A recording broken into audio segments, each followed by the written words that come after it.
Hey, thanks for stopping by. This is Mike. Today we're going to talk about tapered furled leaders, how they can help your casting, which is going to help with your presentation. That way you will catch more fish. So stay tuned and we will get into this.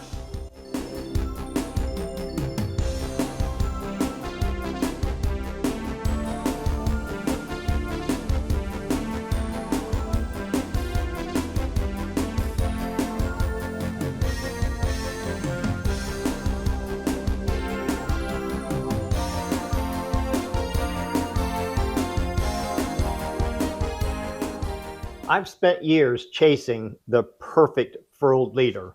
It hasn't been easy. There's a lot of them made out there. They are good leaders. Don't need to name any of them. Just go do a search on tapered furled leaders and you'll get the few top guys out there that do produce these things. However, this machine here, I've put a lot of blood, sweat, and tears into it, literally. I've been working on this machine for, well, the machine itself, probably a year and a half, 2 years possibly. But the concept of getting it to the point where I was able to have a baseline of a machine to make these tapered furled leaders that I make to the point that it is now. There were so many steps in between, hundreds of leaders that I've made. All of the ones I've made in the past, they were good leaders. But the difference between the leaders that I make today and the leaders that I made yesterday, or a few months ago, or even a half a year ago or so, those leaders were they were 3-section leaders, and that's what, from what I can tell, everybody else is making their leaders from. Is how they're making their leaders.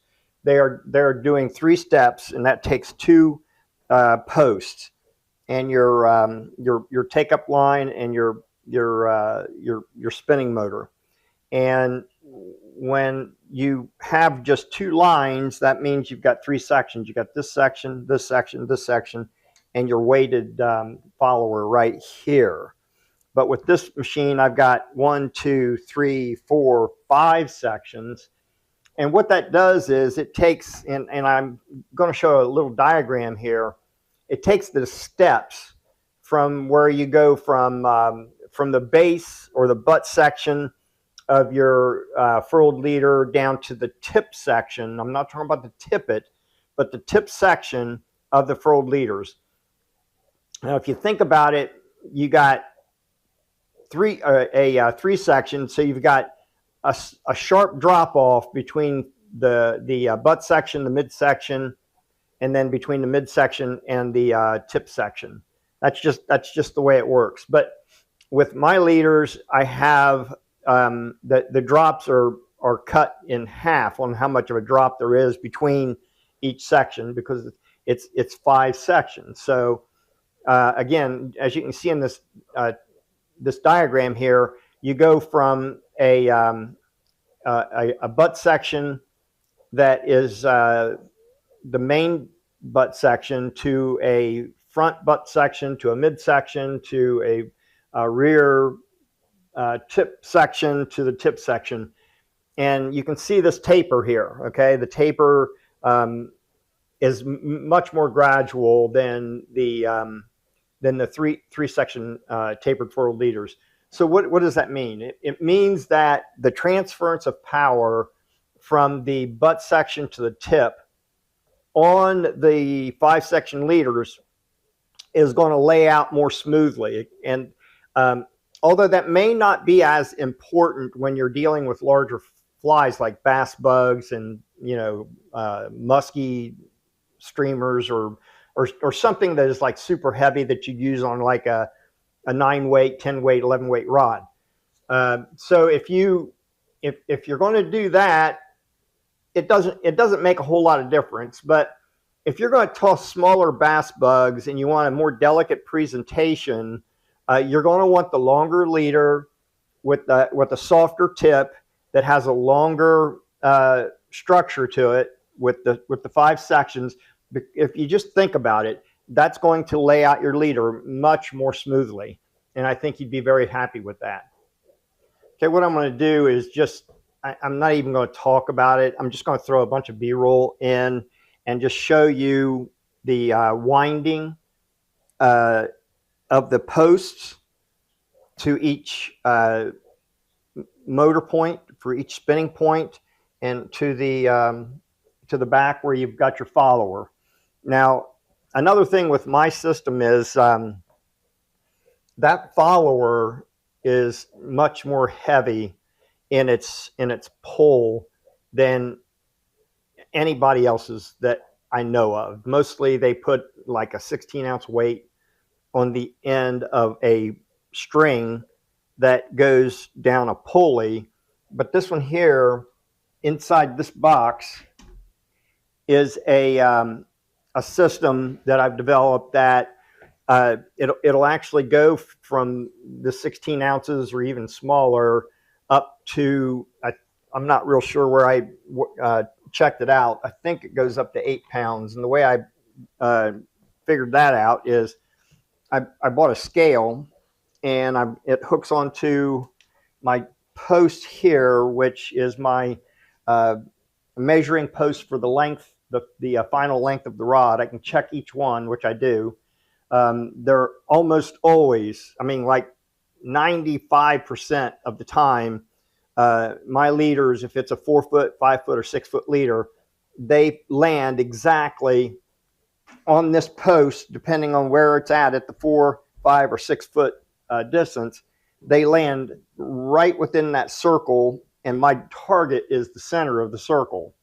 And the way I do that is my follower back there, I have that on the post, and I hook it onto this eye hook here, and it gives me a reading, and I'll pull, and you can see how it pulls to get the reading. Okay, that right there is how I am able to dial in the exact amount of tension that is required to have these leaders precisely the same every time I make one. When my leaders are twisted, there's a certain travel of this follower here that I come forward, and then I'll transfer. And I'm not telling you anything new. If you know anything about making furled leaders, you do your two sides in the same direction separately, and then you pick up one side, put it on the other side. And on my system, I've got a reverse switch here, which I also have a motor controlling switch. And then I've got buttons up front here. That was the original design, but I've since gone to a tethered controller right here, so that I can keep track of where everything is on my leader as I make it. So when you twist it in one direction and you flip the back side onto the front side, I reverse the switch, and then what happens is this follower, when I hit the reverse, the follower will go back slightly, and then it'll come to a complete stop. And then when it comes to that stop, I'm looking for that follower to start to go forward.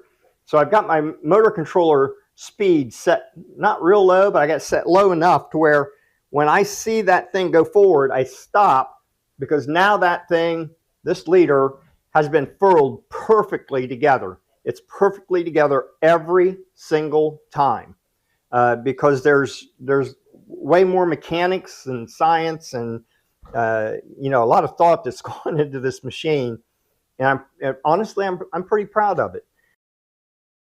Okay, let's talk about packaging and knots a little bit. I do package your leaders in a nice Ziploc bag with a product card that tells you exactly what the product is. This one is as an ultralight. It's good for a 1 to 4 weight rod, and it has 5 furled sections. Obviously, that's what I put out. They are a high-tech tapered furled leader.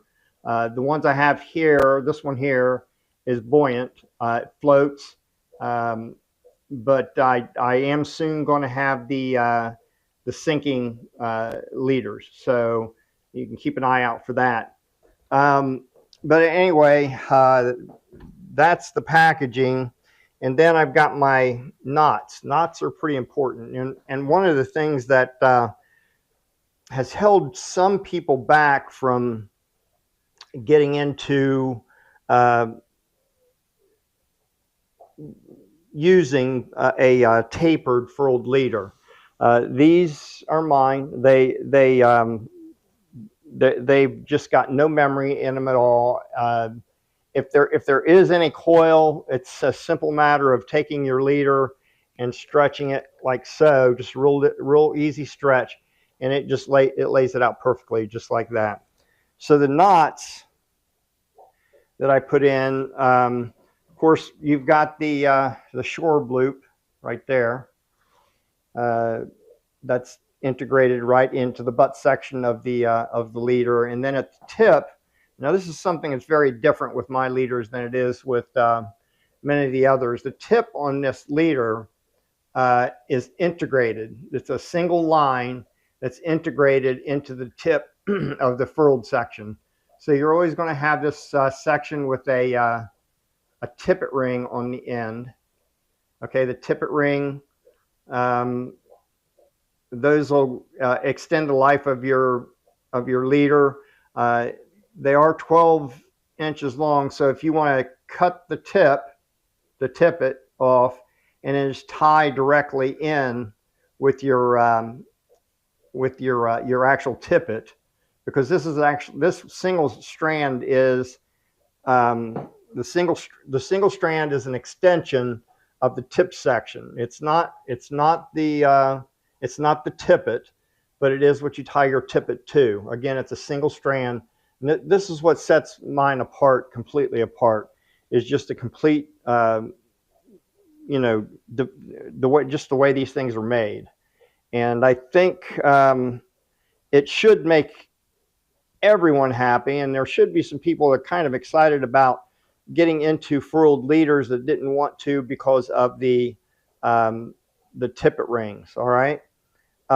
If you want a special order, that's not a problem. If you want to have this extension without the tippet ring, I can, instead of it being 12 inches, I can put like 18 inches on it, or whatever length that you would want. Maybe up, I think 18 inches is probably about the max, but if you want to go like 2 feet, that'd be okay too, I guess. But anyway, those are the knots, and the leader itself, and that's how these things are made. Let's go ahead and just segue into how you can get these leaders. If you buy one of my leaders, you can find them on the Etsy store, on my Etsy store. You can go to my website at the frugalflyrouter.com. That'll point you to my Etsy store. And if you buy them and you like them, I definitely would like to have a review on Etsy.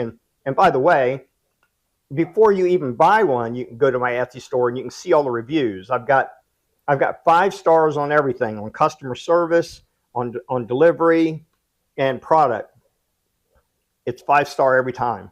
So if you want to see what everybody else is getting that maybe you could think about getting, and you do, what I've asked everybody else is consider taking your leader to your local fly shop and say, hey, look what I purchased online.